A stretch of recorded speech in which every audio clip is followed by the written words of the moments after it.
$7,500 from Rick Valerie Van Unen for the police department staff to attend carbine training with Fidelis Integrated Solutions, Inc.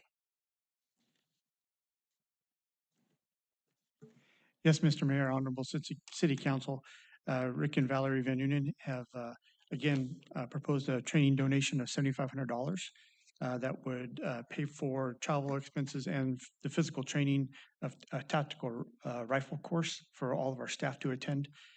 We've had staff attend this in the past, but due to the new officers and additional staff that we have, we want to have everybody to the same level of training. And so they've agreed to donate the monies to fund the training. The only out-of-pocket or general fund money would be to overtime for officers to attend the training. So Are we're city asking, council members considered staff? we can take that into consideration. I think I can get 2 more votes to take care of that. No, that's Rick and And Valerie Valerie. have been very good. Van Unen, yeah. So we're asking today that you approve the donation. If it is approved today, the training will be scheduled for next month. Yep, good. I will move to approve the donation. Second.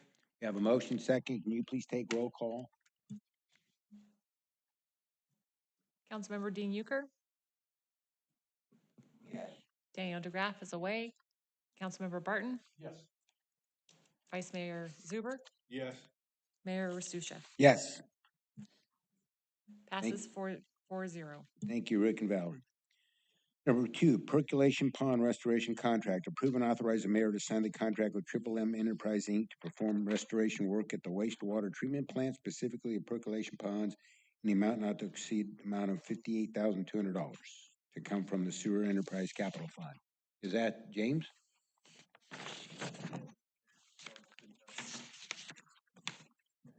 I did leave an image of the treatment plant just to give you an idea of where we're looking at. But as you're aware, we did receive a much higher amount of water this year at our wastewater treatment plant due to the storm systems that we received during the rainy season. We've got a total of 7 percolation ponds, and if you could look at the map that I provided there, the 2 with the X are what we're looking to do. There's 5 more to the left of those that would be heading west. During the rainy season, they were all nearing capacity. Back in March, we did issue a change order with DD Construction to restore and increase the northern and western levees of the ponds to as a protection measure to prevent a possible release. Over the last 2 months, we've seen steady progress, and we've been able to dry out 2 of the 7 ponds. And we're now in a position to perform some of the repairs that need to be done at those ponds. So the contract that you have in front of you includes removing 3 to 4 inches of organic sludge material that is on the bottom of each pond. It'd be repairing the slopes that were damaged during the events, and then deep ripping each of the ponds to aid in future percolation. So the goal would be to get this work done as fast as possible, and we would hopefully be able to get 1 or 2 more ponds just before the upcoming rainy season.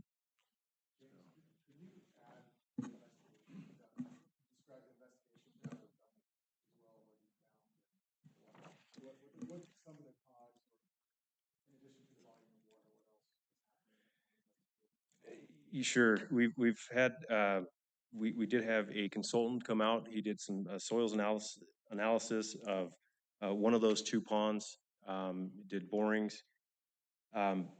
We've got a thick amount of sludge that's on the top of those ponds, 3 to 4 inches, and that's really what is kind of sealing up the pond. It's really preventing good adequate percolation. This has just been a buildup over time, and there is good sandy soil beneath these, beneath that area, but it kind of acts as a clay layer, that organic material. It's pretty consistent throughout the entirety of the ponds, but that's why we're recommending to remove that sludge buildup. James, I got a question. So are Sure. these the ponds that we built up? The edges? Yeah, so those two there are kind of the eastern portion. That's I guess the one on the right that you see there, it would be the first pond. And then we headed west to the golf course. We built up that entire northern levee to essentially match. We're actually 10 inches below the river levee on the other side, and in the western levee as well. But yes, And these- because this is sludge, probably bad sludge, we can't use it to build it further. We have to actually haul it away. yeah, we have an area within inside the plant that we're gonna haul that material to. It'd be just north of the northern levee as well for now, at least for these two ponds. Okay, But yeah, okay. Gary? Do you have anything to say? Okay. Just hit it once. Did it work? Yeah. Oh, Dean, go ahead.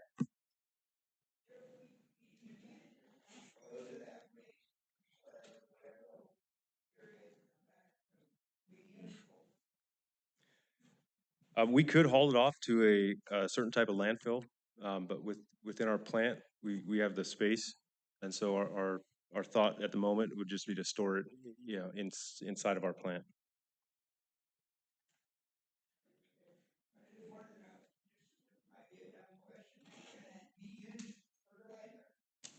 Unfortunately not, no. Is it considered hazardous material? Correct, yeah, Yeah. human waste, yep. And the deep ripping, how deep are you gonna go? We're going 4.5, 5 feet, yeah. So you'll use what, a 10? He's got a D8, On. yeah. Try it again. I'm sure you can get down 4.5. Well, we're kind of in our groundwater there is 6.5 feet below. So we don't quite want to get into there. So we're trying to hit that sweet spot to get a good thorough rip without getting into that. That's a good question. 4.5 feet, that's a lot. Leo? One of the things you mentioned in your initial presentation was that part of this problem came because of all the rain and stuff. How does rain affect sewer disposal? Sure. Well, it's just the loading on the ponds. There's a couple of things, I guess. Just the sheer amount of water. So we're not able to dry out those ponds and do our normal maintenance activities. So it's just the rainfall, it's not runoff or anything, it's what actually falls into the ponds. Okay. Correct. We do see a slight increase of runoff that gets into the sewer system that adds to this, but just the sheer acreage and the water increase. And in the water, as that water was raising up, it started eroding those slopes, those banks. A lot of that sediment gets down into the pond, so it's just kind of a combination of a number of things. Okay, thanks. Any other questions? Yeah, so the plan is you're gonna do these first two, and then if you get additional drawing, you may be able to expand this project further west, is that? Correct. Yeah, and that would be, we're talking a little bit of time. I mean, for them to just do this work, and then we'll have to do some pumping to try and dry out one or two more of those ponds as fast as we can to try and achieve that. But yes, Okay. How would that affect the dollar amount? it would, if we ended up getting another two ponds, we'd be looking at just about the same thing Another 50. coming down the Yeah. line. You'll come back for that, right? Yeah, it would be a separate contract. It's not, there's not a guarantee. I mean, we're starting to get, we're gonna be into September here next week, or this week. So there's no guarantee that we're gonna get any more. We're just gonna do our best to try. But these should help, Definitely, these yes, two. yes. Okay. Are we ready? Yes. I'll move to approve the contract. Second. We have motion second. Roll call, please. Councilmember Euchre? Councilmember DeGraff is absent. Councilmember Barton? Yes. Vice Mayor Zuber? Yes. Mayor Restucia? Yes. Okay, we're gonna go into public, closed session. Before we do, this is time for the many people in the audience to make a comment, public comment about the closed session? One at a time, please. Okay. Nobody's calling for that either. Okay, we will now go into closed session. Are we doing that here or are we moving? We'll do it here.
For 10 minutes.